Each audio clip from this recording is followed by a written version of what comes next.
İsa Mesih Hudayın sözü durmuş coşkunu İsa Mesih Hudayın sözü durmuş coşkunu senin adında günem yuvuldu bütün kalbimi sana tapşırdım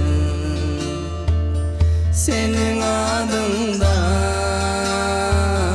günem yuvuldu bütün kalbimi sana tapşırdım. Salam, mehriban eldeşler. Hoş geldiniz bizim şu günkü programmamıza. Men sizin şu programma koşulup bilýäningizde ören şad. Ýadynızda bolsa biz geçen gepleşigimizde Hudaýda nädip rahatlyk tapmaly, hemem nähili biz Hudaýda kanagatlanıp bilýäs. Yani şu barada bir näçe aýatlary seredip geçdik. Yani bizim en soňky seredip geçen aýatymyz İşaya peýgamberiň 43-nji baby 2-3-nji aýatlardy. Senin bilen baryan suwlardan geçeninde, bolorun suwlardan geçeninde, deryalardan geçeninde seni gark etmez olur. Odyň içinden ýöräninde yanmarsın, yalın yakmaz seni. Men senin Hudaýyň Rab, Israýlyň mukaddesi, senin halasgaryň diýär. Nähili güýçli wada berýär Hudaý berdi bize. Eger biz Hudaý bilen ýakyn gatnaşykda bolsak, bizde rahatlyk boljakdygyny hem biz gorkuýmyzy, eger kalmada gorkup şüpke bolsa, Hudaý diýe men sizi köşeşdirerim, şonu bize wada berip otyr. Sizi hiç sady gaýgatmaýan diýe. Kyn ýollardan geçmeli bolýar biz durmuşymyzda. Täze şu dünýäde kynçylykly pursatlar köp. Ýöne Hudaý bize biziň bilen bile boljakdygyny wada berip otyr. Ene ol suwlardan geçeňizde, derýadan geçeňizde, otdan geçeňizde men siziň bilen bolaryn diýer. Şu zatlaryň hemmesi kynçylyklaryň semboly, kynçylygyň nyşany. Hudaý şonu wada berýär. Ene men şol geçen gepleşikde şu öwrenen zatlarymyz size kömek eder diýip umyt etýän şu günkü gepleşigim men başga temada dowam etmekçi. İlkinçi şu dünýä gelen erwetlik barada biz şu gün bir näçe aýatlara siziň bilen seredip geçer. Şu ilkinji dünýä erwetlik, pislik nädip aralaşan.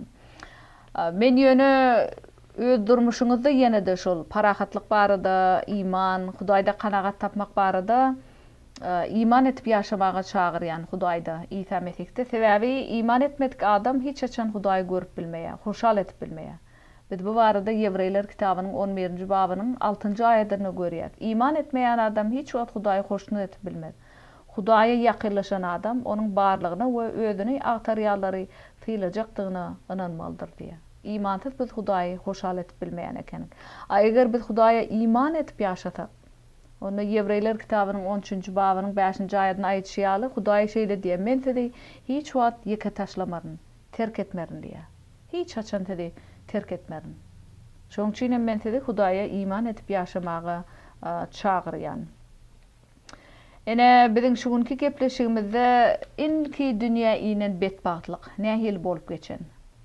Siz bilýäňiz Adam ata howeňň durmuşy barada biz geçen gepleşiklerimizde, irki gepleşiklerimizde şolar barada gurrun etdik. Şeýle hem Kabil bilen Hawylyň olaryň ogly Kabil bilen Hawylyň durmuşy barada da siziň bilen gurrun etdik geçdik.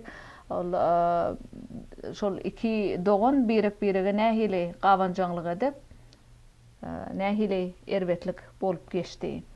Adam ata bilen howeňň iki oglundan başga da bir näçe ogul gyýdylary bardy. Diňe olarda Kabil hem Hawyl bolmadyk. Siz bilýäňiz Kabil nädip öz enisini öldürdi, gawanjaňlyk zerarly. Ene şu ýerde ilkinji ölüm dünýä aralaşdy. İlkinji. Şol iki doganyň arasyndan. Soň men diýen şol Kabil bilen Hawyldan başga da Adam ata bilen howeňň ogullary gyýdylary bolan, olaryň biriniň ady Şis bolan. Şis ekeni. Ene bu 1500 ýylyň dowamyna adam ata bilen hoýnan çağalarynyň da çağalary dogulup köpelip soň şu dünýädäki nesilleriň tany hatam köpelip başlar. Şol adam ataň nesilleriniň üstü bilen nesilden nesle şeýle köpelip insanlar yer ýüzüni doldurup başlar. Soň şeýle millet emele gelen, şeýle etmek bilen bir uly millet emele geldi. Bir uly millet, bir millet bolan şol adam ataň döwrüne. Yer ýüzünde näçe adam bolandygyny biz bilmeýäs şu wagtda ýöne olar hem kabylyň saýlan ýoluny saýladylar. Şol yntalar, şu döwürdäki yntalar. Adam ataň şol şisten bolan nesilleri, oň nesillerine nesiller şu dünýä yer ýüzüni dolduran, soň kabylyň ýoluny saýlan olaram. Beýle diýmek näme? Ol şol boyun bolmalyk, Hudaýa boyun bolmalyk ýoluny saýlap otyrlar. Kabylym Hudaýyň ýoluna boyun bolman, kalbyna gawanjyňlyk aralaşyp öz inti kabyly öldürdi. Soň şol beýleki nesillerem adam ataň ýene de şol kabylyň ýoluny saýlap otyrlar, günäli ýol saýlap otyrlar. Näme şol günäli ýol? Boyun bolmadyk, tawin bolmadyk ýoluny saýlap otyrlar. Şonuň üçin hem olar hem Hudaýdan aýry düşdiler. Hudaý bilen olan arasyna aýrylyk bolup, we Hudaý tarapyndan olar kabul edilmediler. Täbi olar kalbyna Hudaýa olan kalbyna Hudaýa hormat ýokdy. Alkyş, şöhret ýaly zatlar ýokdy. Bu Hudaýy gaty gynandyrdy.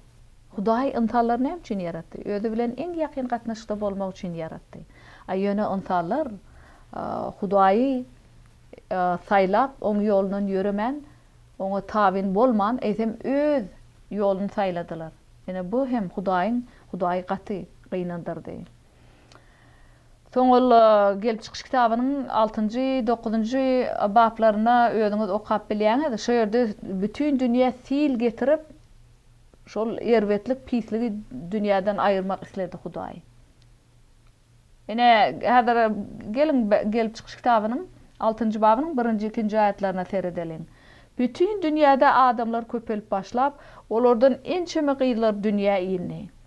Hudaý ogullary, ruhu barlyklar adamlar gıylarynyň owadandygyny görüp, öz halallaryny aýallyga aldylar diýär. Ene şu ýerde görýäs ilkinji pislik, erwetçilik ýene de şu dünýä ýaýrap otyr dünýäň içinde. Ene şu ýerde görýäs 2-nji aýatda diýär Hudaýyň ogullary adamlar gıylarynyň owadandygyny görüp öz halallaryny aýallyga aldylar diýär. Hudaýyň ogullary diýmeklik kimler berdi?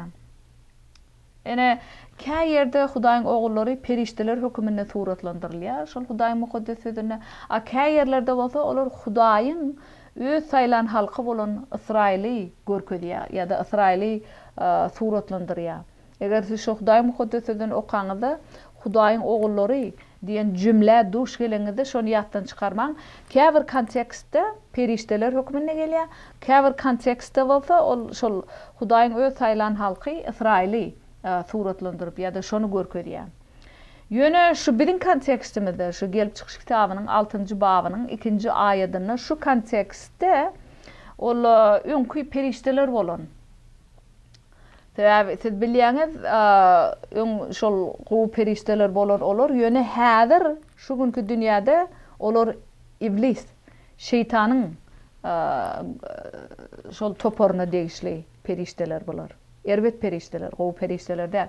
Öň olar gowy perişteler bolan, ýadyňyzda bolsa siz bilýäňiz, şeytan eger isleseňiz İşaya kitabynyň 14-nji babyna özüňiz okap bilýäňiz. Şeytan näde? Ol öň gowy perişte diýene özüni Hudaý bilen deňeşdirip, Hudaýyň ýerini almak isledi. Şo zerarly ol ýere atyldy. Şeytan. Soň şu dünýä oň eline geldi. Ol şu dünýä hökümdarlyk etdi şeýletmek bilen. Hudaýa garşy bolanlygy sebäpli Hudaý şol gowy perişte, öň gowy perişte bolan ol. O soň ony ýere atdy. Oň bilen başga da bir näçe perişteler gaýdan. Ene şu wagt şolar şu ýer ýüzüne Hudaýa garşy gidip otyrlar. Erwet periştelerini, öň gowy perişte, soň erwet bolan. Ene biz şonu görýäs şu kontekstde. Hudaýyň ogullary diýär şol 2-nji aýatda. Ene şol şu wagt häzirki iblise degişli bolan. perişteler, iblisler. Şolar Hudaýa garşy gidip insan adamlar gıylarına şonu ayarlığa alıp oturlar. Olar gökte Hudaýa garşy günä edip Hudaý olary ýere taşlady. Indi olar insan gıylaryny ayal edinip alıp oturlar. Hudaý beýle etmekle olary maslahat beren ok. Ýöne olar Hudaýa garşy gidip şonu edip oturlar. Şeýle etmek bilen insanlaryň arasyndaky maşgalany bozup oturlar. Nikany bozup oturlar. Hormatlamadylar. Şol derarlyk günä hemme ýerde bardy. Şol adam ataň, şu döwürdäki adamlaryň arasynda. Şu pursatdan başlap şol pislik, erwetlik dünýäni doldurup otur. Edil şu güne çellem. Şu güne biz şu töwrümde teretýär. Şonu görýäs insanlaryň nähili erwetlik etýändigini. Bideýem bardady öz elimde alıp öz durmuşymyzy özüme dolandyrmak isleýär. Şonu bärde görýär. Ene 6-njy bab 5-nji aýatda biz şunu görýär. Bütün dünýädäki adamlaryň betpärliginiň juda çökdürdigini. Olaryň kalbyndaky oý pikirleriň we niýetleriň hemişe pislikden doldygyny irep gördi. Ene şu wagt Hudaý aşakdan ýokardan aşak teredip bütün dünýädäki adamlaryň betpärliginiň juda erwetdigini, olaryň kalbyndaky oý pikirleriniň hem niýetleriniň pislikden doldygyny görüp otur Hudaý. Şu döwürde. Şu günkü durmuşymyzda da Hudaý biziň kalbymyzy bilýär. Ol şonu biziň durmuşymyzda da görüp bilýär. Şu günkü biziň durmuşymyzda barda görýär. Hudaý barda bilýär. Gevreýler kitabynyň 4-nji babynda biz görýäs. Şu ýerde näme diýär? Hemme zat Hudaýyň öňünde ýalaňaç. Biz hiç zat Hudaýdan gizläp bilmeýär. Ýöne biz käwat pikir etýär, gizläp bilýändir diýip, ýöne hakykatynda bolsa hiç zat Hudaýyň öňünden gizlenip bilmeýär. O biziň ýüregimizi, niýetlerimizi, pikirlerimizi bilýär. Ýene de şol Mezmur 138-nji babda da şeýle diýär: "Oturşumy, turşumy bilýärsiň. Meniň pikirlerime uzakdan düşünýärsiň. Meniň gedýän ýodamy, ýatýan ýerimi sen keskitleýärsiň we meniň ähli ýollarymı beletdiň. Dilimde hiç bir söz ýokka, ine ýa Rab sen ony bütünlüğ bilýärsiň" diýär. Gaty täsin hakykat Hudaý barada. Biziň bar zatlarymyzy Hudaý bilýär. Ene bärde şol Mezmur kitabyna aýdylýaly oturşumyzy turşumyzdan bilýär. Biziň pikirlerimizi entek uzakdan bilip otur ol. Uzakdan biziň pikirlerimizi düşünýär. Nähili güýçli Hudaý. Biziň gedýän ýodamyzy, ýatýan ýerimizi, oturýan ýerimizi hem bilýärsiň diýär. Ähli ýollarymyzy sen bilensiň diýip Dawud şonu bize ýatlatýar Hudaýyň kimligini. Ol biziň ähli ýollarymyzy belend. Entek biziň dilimizden hiç bir söz çykmaka Hudaý şonu eýen bilip otur. Dawud şonu diýär: "Ya Rab sen onu eýen bütünlüğ bilýärsiň" diýär. Tutuş. Hiç zat agdymdan çykmaka sen onu eýen bilip otursyň diýär. Hudaý barda bilýär biziň kalbymyzda. Şoň üçin hem şol gelip çykyş kitabynyň döwrüne, şol adam ataň, hownyň şu döwrüne, şoň nesilleriniň döwrüne de aýdyp otur. Hudaý seredip hem şol insanlaryň oý pikirleriniň, niýetleriniň hemişe pislikden doldygyny görüp otur. Hemişe pislikden doldygyny görüp otur. Ýene de biz bärde görýäs gelip çykyş kitabyna 11-nji aýatda, 12-nji aýatlarda şeýle diýär: Hudaýyň nazarynda ýer ýüzi adgynçylykdan we zulümden doldy. Hudaý yer ýüzündäki adgynçylygy gördü. Çünki ähli jaly jandarlar adgynçylyga ýüz urupdy diýe bärdi. Bulam gelip çykyş kitabynyň 6-njy babynda. Hudaý şu zatlar görüp otur. Şu pursatdan başlap şu dünýä erwetlik, pislik aralaşan. Yer ýüzünde diýär, Hudaýyň nazarynda yer ýüzi adgynçylykdan hem zulümden doludy diýär. Öňden bäri şeýle zatlar bolup gelip oturan. Adgynçylyk hemişe yer ýüzüni dolduran ekeni. İnsan Hudaýsyz gör nähili biz erwet işler etip bilýär. Eger biz Hudaýyň ruhy bize ýol görkezmese, bizim şol adam ataň nesilleriň döwründäki zulüm, pislik ýaly işleri bizim etýär şu gün. Hudaý bolmasa. Davud Padşah diýdi, Mezmur 15-nji babda men niye Hudaý sensiz menne gowluk ýok diýip kalmyna. Hiç il gowluk ýok. Men gowlugum diye şo Hudaýyň mukaddes ruhy derarly gelýär. Hudaýyň mukaddes ruhy bize mähirli, mulaýymly, parahatlykly durmuşda ýaşamaga çagyrýar. Şonu biz görýär. Ene görüşimiz ýaly şol adam ataň nesilleriň döwrüne güne tutuş hemme yere ýaýrak eden. Hemme yere ýaýrak eden. Tutuş ähli canly jandarlar azgynçylygy ýüdüripdi diýe gelip çykyş tamynyň 6-njy aýatyna. Şu pisligiň aňyrsyna kim durandyr öýtýäňiz? Elbetde şeytan. Täze şeytan Hudaýa garşy günä edenden soň ýere atyldy. Şu pursatdan başlap ol insanlar Hudaýyň garşyna öwrütýär. Hudaýyň öz keşfine yaradan insanlaryny hem öýde bilen iň ýakyn gatnaşykda bolmak üçin yaradan insanlaryny şeytan Hudaýa garşy öwrütýär. Ol şonu şu gün hem şeýledi ötýär. Şu dünýä aralaşan pislikler arly. Şeytan şol pisligiň aňyrtyna dur. Hudaýyň şu dünýädäki pisliklere bolan jogabyny biz görýäs. Bu gelip çykyş 6-njy bab 3-nji aýatda şeýle diýär. Şol sebäpli Rab, men adamdady ebedilik ýaşatmaryn, çünki olar tendir. Onuň ömrü 120 ýyl bolar diýdi. Bütün dünýädäki adamlaryň betpärliginiň juda çökdürdigini, olaryň kalbandaky oý pikirleriniň niýetleriniň hemişe pislikden doldygyny Rab gördi. Hudaý olary merhametlik bilen garaşdy. Olar öz pislik ýollarynyň dänmäge garaşdy. Olara wagt berdi. Oý pikirlerini üýtgedip Hudaýa tarap öwrülmäge wagt berdi. Ýöne olar Hudaýa tarap öwrülmediler. Hudaýa dolanmadylar. Eýsem pislik etmegini dowam etdiler. Soň 6-njy şol gelip çykyş 6-njy bab 6-njy aýatda şeýle diýär. Ol adamdady yaradanyny ökünlügi ýürekden gynandy. Hudaý şoňa gaty gynandy yntanlary yaradanyna. Ol ýene-de 7-nji aýatda şeýle diýär. Rab öz yaradan yntanlarymy haýwanlar, tüýrenjiler we guşlar bilen birlikde yer ýüzünden töpürüp taşlaryn. Çünki men olary yaradandygyma ökünýärin diýdi. Hudaý şonda da adamlar bilen entegem ara gatnaşyk saklaýar, şo döwürde. Şeýle erwetlikler görübem.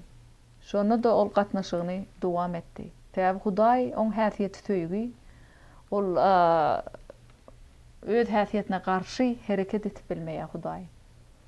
Elbetde ol bärde görüşmedi ýaly adamlary yaradanyny ökünli we ýürekden gynandy. Täze ol adamlary özi bilen ýakyn gatnaşykda bolmak üçin yaratdy.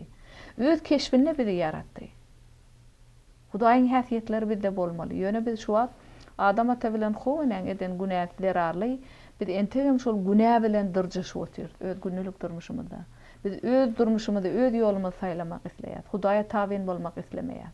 Şu zatlar erwetligiň göz başy.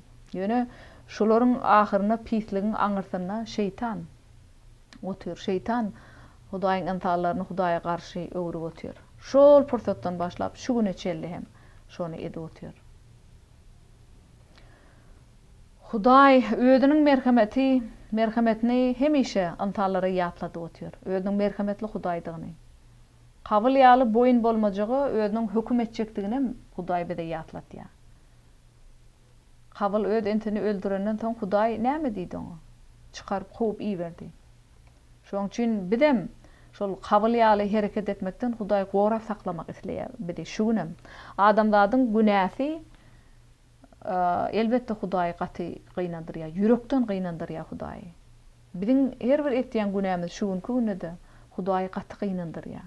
Täze Hudaý bizi şeýle ýaşaýşa çagyrmady, bu şeytan bizi şeýle ýola iterýär. Hudaýdan däl ol. Hudaý mukaddeslige çagyrýar bizi, dogrulyga çagyrýar. Pak, hak durmuşa çagyrýar. Pislik, erwetlik we şeytanyň ýoly. Hudaýa boyun bolýan ýeketäk bir adam bolan şu döwürde siz bu barada bilýäňiz, bu Nuh hem oň maşgalasy şol pisligiň erwetligiň içinde ýeketäk adam Hudaýa tabyn bolup Hudaýyň ýoluny saýlamaga ymtylan adam. Ene Nuh barada biz gelip çykyş kitabynyň 6-njy babynyň 8-nji 10-njy ayatlaryny okap bilýär. Ýöne Nuh Rabbiň nazarına merhamet tapdy. Nuh'un başgalasynyň kıssasy şeýledir. Nuh öz döwürdeşleriniň arasynda dogurçul hem takwa adamdy. Ol Hudaýyň huduryny gezdi. Nuh'un Şem, Ham, Yafes adly 3 ogly bardy. Nuh hemmelerden tapawutly. Ol başardygyça, öz güýjüne boldugyça Hudaýyň sözüni dinleýärdi we oňa tabyn bolýardy. Ol adam ataby Howenaň neslinden bolanlygy üçin başgalar ýaly boyun bolman bilerdi. Emma ol Hudaýyň aýdan sözüne we wadasyna ynanýardy. Hudaý Nuhy kabul etdi. Sebäbi ol ak ýürekli adamdy. Ene bärden görýäs biz Hudaýyň özüne beren tawşyrklarynyň akıl tawşyrklaryny ýerine ýetirdi Nuh. Şeýle iman etip ýaşan ol, sözüne wadasyna ynanan adam. Hem ak ýürekli adam. Hudaýyň aýdan dadyny kalbyna kabul edip, Hudaýyň beren tawşyrygyny özüne berilen tawşyrygyny ýerine ýetirip ýaşan adam bolan ol. Oňa Hudaý gämi ýasamagy tawşyrdy. Bu barada bilýäňiz. Täbi Hudaý diýdi men şu tutuş yer ýüzüni pislik zararly derbidagyn etjek. Ýöne men seni hem teň maşgalaňy gorap taklajak diýe. Şoň üçin hem ten öz maşgalaň üçin bir gämi ýasadyp şu gämi ýasamagy oňa buyurdy. Ene bu barada 13-nji ayatda görýäs. Hudaý Nuha şeýle diýdi: "Men bütün jaly jandarlaryň soňuna çykjak. Çünki olar zararly yer ýüzi zulümden doldy. Men olary yer bilen bile ýok etjek." Ene Hudaý öz planyny Nuha aýan edýär. Näme üçin täbi Nuh Hudaý bilen iň ýakyn gatnaşykda bolan adam. Ýakyn gatnaşykda ýaşan. Şoň üçin biz şonu görýäs. Ol men niye dünýäni ýok etjek, ýöne seni hem teň başgalaňy gorap saklajak. Täbi sen maňa iman etip ýaşaýan, sen men ýolumdan ýöreýäň diýip Hudaý şonu aýdyp otyr. Öz planyny aýan edip otyr. Hudaý bizi hem oň bilen ýakyn gatnaşykda ýaşasak, bizi hem öz planyny aýan etip görkezýär şu gün. Öz mukaddes sözüniň üstü bilen şonu bize görkezýär. Ýöne biz Hudaý bilen ýakyn gatnaşykda bolup oň ýoluny ýerlemasak, ýa-da Hudaýa bil baglap ýaşamasak, biz Hudaýyň planyny bilip bilmeýär. Öz ýolumy saýlap ýaşasak, biz Hudaýyň planyny bilip bilmeýän ekenik. Ýöne Nuh ýaly oňa iman etip ýaşasak, biz Hudaýyň planlaryny bilýär. Hudaý dünýäni ýok etýän bolsa da ol özüne iman etip ýaşaýanlary halas etýär. Şu çakaçely diňe Nuh we onuň maşgalasy Hudaýa ynandy, başga hiç kim. Hudaýa ynanyp ýaşan Nuh'un maşgalasy. Hudaý Nuh'a şu özleri hem haýwanlar üçin bir uly gämi ýasamagy buyurdy. Ene bu 14-nji aýatda aýtýar. Özüňe terwi agajyndan bir gämi ýasa. Ine men bolsa yer ýüzüne fil gönderip göklerin astyndaky burnunda diýirlik nepesi bolan jaly jandarlaryň ählisini ýok etjekdirin. Yer ýüzündäki zatlaryň barysy öler diýär. Şonu görýäs bäde.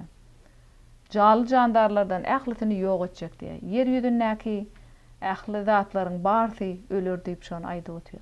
Ýöne sen we sen maşgalaň halas bolar diýip Hudaý Nuh'a şonu diýär. Ene 20-nji aýatda ýene şeýle diýär, 6-njy bab 20-nji aýat. Nuh Hudaýyň buyuran zatlarynyň hemmesini ýerine ýetirdi. Hemmesini ýerine ýetirdi diýär. Hudaýyň özüne beren tawşyrklaryň baryny ýerine ýetiren. Gämini gurup otyrka belki köp adamlar oňa iman etmedik bolmagy mümkin. Hudaýyň beren tawşyrklaryny o ýerine ýetirip otyr, ýöne şoň töwregine ýaşaýan adamlar belki oň üstünden gülendir. Näme de otyrsyň sen diýip. Sil geljek bu näme? Sil nirede bu diýip. Täbi şu döwürde Nuh'un döwrüne hiç il ýagyş ýagmadyk. Hiç il ýagyş ýagmadyk. Şoň üçin belki beýleki adamlar töwregine adamlar oňa pikir edendir bu myň aňy çaşyp oturmy diýip. Kim bilýär? Ýöne diňe Hudaý Nuhun maşgalasy. Nuh Hudaýa kulak asdy. Hem Hudaýyň özüne beren tapşyrygy berjay etdi. Ene 6-njy gelip çykışda 6-njy babynyň 9-njy aýatyny Nuh barada şeýle diýär. Nuh Hudaýyň huzurunda gezdi diýär. Hudaýyň huzurunda gezmek diýmeklik näme aňlatýar? Nuh ol günäsiz däldi. Näme üçin? Täbi Nuhum Adam ataň neslinden gelip çykan.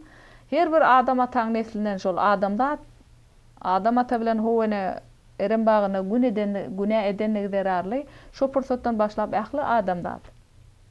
Hem günäli. Täbi biz Adam ataň howene nesilleri. Şoň üçin diýen Nuh günäsiz däldi.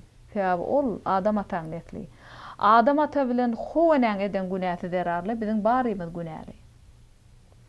Ýöne Hudaýyň şol İsa Mesih'in üstü bilen on beren wadaty İsa Mesih'in üstü bilen bizi halas etmek. O şu gün İsa Mesih'e iman etýärler halas etdi iman üstü bilen. Nuh Hudaýy hem on şol onuň pislikden üstün bolmak barada beren wadalaryna iman etdi. Ene şol Nuhy beýleki ähli intalardan tapatlandyrdy.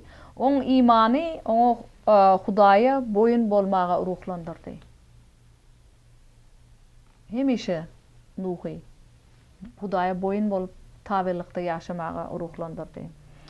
Ene Nuhyň imany hem Hudaýa boyun bolmagy şol Hudaýyň huzuryna gezmeklik diýmekligi aňlatýar. Biziň durmuşymyzda da haçan biz hem Hudaýa tabin bolup oňa iman edip ýaşasak biz hem Hudaýyň huzuryna gezýär.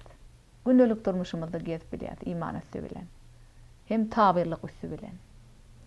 Nuh Hudaýyň aýçy aletdi, hem ol Hudaýyň özüne görkezden ýolundan ýöredi. Siziň öz durmuşyňyzda nähil şu gün? Hudaý size nähil ýol görkezip otur? Hudaý size nähil tapşyryk berýär öz durmuşyňyzda? Siz Hudaýyň özüňize beren tapşyryklaryna gulak goýýaňyzmy? Hudaýyň özüňize beren tapşyryklaryna tabin misiniz şu an? Ýa-da siz öz ýoluňy saýlaýaňyzmy? Hudaýa iman etýäňizmi ýa-da öz ýoluňy saýlaýaňyzmy? Men sizi şu soralar barada oýlanmaga çagyrýan. Gynantagam biziň şuňky gepleşigimiz tamamlanýar. Men sizi ýene-de indiki gepleşigimize goşulmaga çagyrýan. Häzirlikçe hoş sag bolun.